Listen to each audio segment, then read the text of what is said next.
Nós iremos trazer aqui a meditação para o nosso aprendizado, para o nosso alimento espiritual.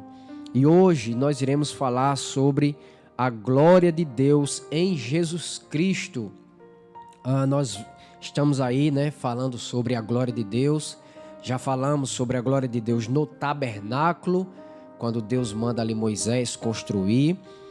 Falamos sobre a glória de Deus naquela nuvem que seguia, que guiava o povo no deserto, durante o dia, aquela coluna de fogo durante a noite, como também lá no Monte Sinai, onde Deus manifestou a sua glória.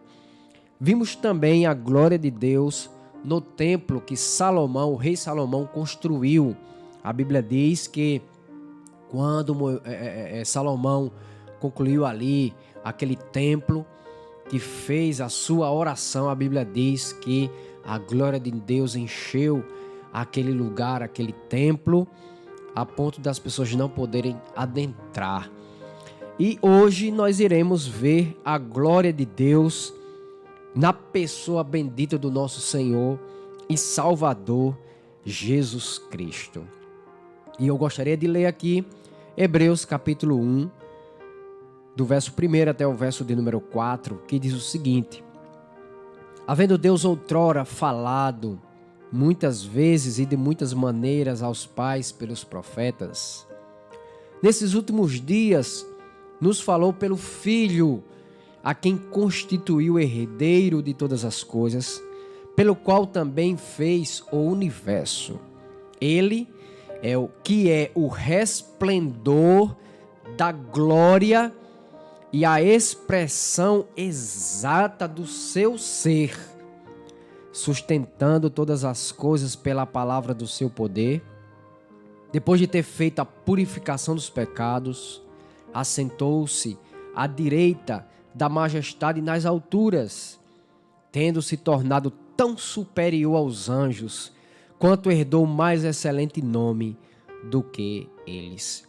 Esse é Jesus de Nazaré, Filho de Deus. Ele é o resplendor da glória de Deus, a expressão exata do ser de Deus. Então, nós veremos um pouco sobre Jesus Cristo como a glória de Deus. A palavra grega para glória, a qual aparece no Novo Testamento, é doxa. Doxa significa glória em grego.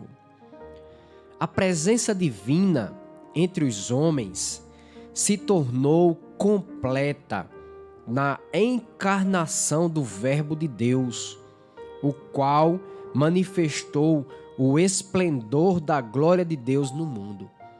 Ou seja, Jesus é a expressão maior da glória de Deus. Quando os homens olhavam para Cristo, eles podiam ver em Cristo a glória de Deus. Aquilo que os homens puderam presenciar no tempo de Moisés, lá no tabernáculo, no Monte Sião, o que o povo no tempo de Salomão pôde contemplar quando Salomão construiu aquele templo, eles puderam ver essa glória encarnada na pessoa bendita de Jesus Cristo. Ou seja, quem via Jesus Cristo via a glória de Deus encarnada. Jesus Cristo, ele tabernaculou com os homens, ele habitou com os homens. Se nós lermos João capítulo 1 e o verso 1, está lá dizendo lá: no princípio era o Verbo, e o Verbo estava com Deus, e o Verbo era Deus. Quem é esse Verbo? É Cristo Jesus. Como é que nós sabemos disso? Pelo verso 14 do capítulo 1 de João: e o Verbo se fez carne e habitou entre nós, cheio de graça e de verdade, e vimos a sua glória, glória como a do unigênito do Pai.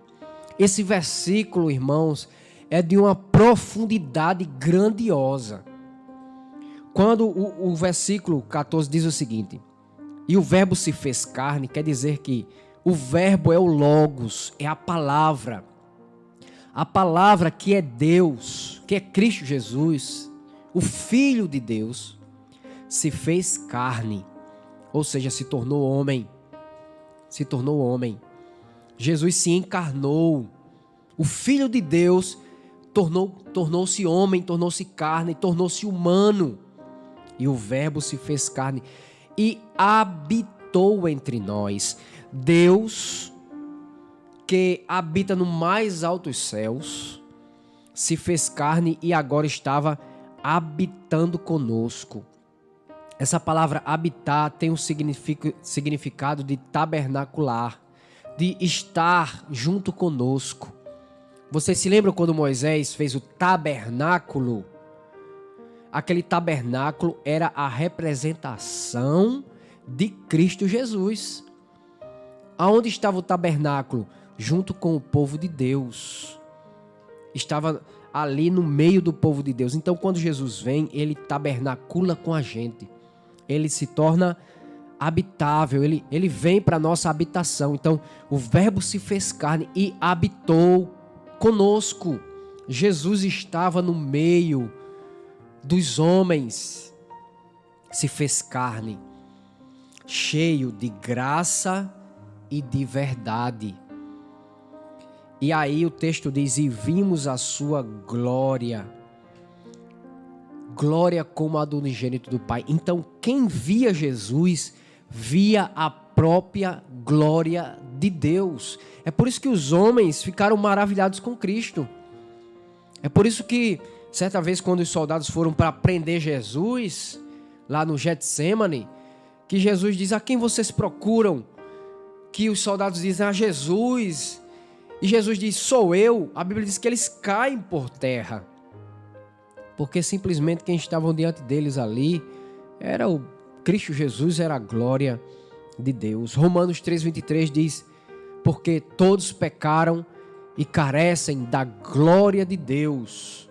Cristo é essa glória de Deus que nós que somos pecadores precisamos.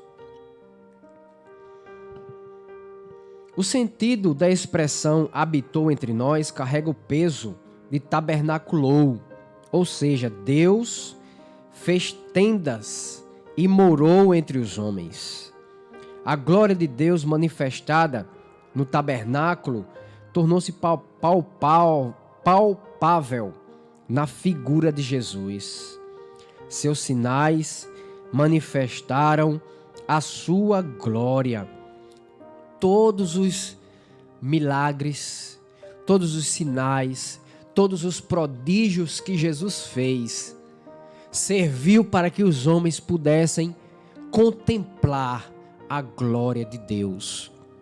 Como está em João capítulo 2, o verso 11, depois que Jesus transforma a água em vinho, a Bíblia diz que Jesus começou ali o seu ministério dando sinais, dando sinal ali da transformação da água em vinho. E muitos outros sinais, prodígios, curas, milagres, Jesus operou para que os homens entendessem que ele era o Filho de Deus e para, crendo nele, recebessem a vida eterna através da glória que estava sendo revelada aos homens, que era Jesus de Nazaré. Seus sinais manifestavam sua glória. Sua ressurreição e ascensão manifestaram a glória de Deus. A Bíblia diz que cerca de 500 irmãos puderam ver Jesus Cristo depois que ele ressuscitou. E eles ficaram maravilhados com Jesus Cristo. E sua volta manifestará sua glória em plenitude. Quando Cristo voltar para vir buscar a sua igreja, ele virá na sua glória, no seu poder, na sua majestade. A Bíblia diz lá em Apocalipse, quando João tem aquela visão de Jesus Cristo, com as suas vestes brilhantes, os seus cabelos florescentes, os seus olhos como chama de fogo. A Bíblia diz que João ele caiu como morto, porque realmente a glória de Cristo é grandiosa. Quando Jesus voltar para buscar a sua igreja, ele virá em toda a sua glória. E nós esperamos por esse dia ansiosamente, quando Jesus Cristo virá nos buscar. Então Jesus Cristo, ele é a manifestação da glória de Deus. Agora veremos, para terminar essa parte sobre a glória de Deus na igreja. A igreja, como corpo de Cristo, também desempenha um papel no plano histórico da manifestação da glória de Deus entre os homens. Ou seja, o Evangelho resplandece na igreja a glória de Deus. Quando nós pregamos o Evangelho, nós estamos anunciando a glória de Deus. A graça de Cristo no novo pacto traz muitos filhos à glória. A vida em Cristo compartilha do Espírito da glória de Deus. A igreja visa levar ao mundo reconhecimento da glória de Deus. A igreja manifesta a glória de Deus quando ela prega, quando ela ensina, quando ela vive a glória de Deus. Então, concluindo esse assunto sobre a glória de Deus, eu quero ler o seguinte aqui para a gente. A glória de Deus representa a presença de Deus entre seu povo, entre nós. Como crentes, mediante a vida em Cristo, temos como propósito de vida a glória de Deus. 1 Coríntios 10:31, quer comais, quer bebais, ou façais outra coisa qualquer, fazei tudo para a glória de Deus. Tudo que nós fazemos, tudo que nós vivemos, tudo que nós falamos, tudo que nós pregamos, tudo que nós realizamos, com o nosso corpo, com a nossa voz, deve ser para a glória do nosso Deus, para que o nome dele seja exaltado, para que Cristo, que é a glória de Deus, seja revelado através da nossa vida. Como eu li em Hebreus, Cristo é o resplendor da glória e a expressão exata do ser de Deus. Então, se você é crente, se você é cristão, você precisa resplandecer Cristo na sua vida.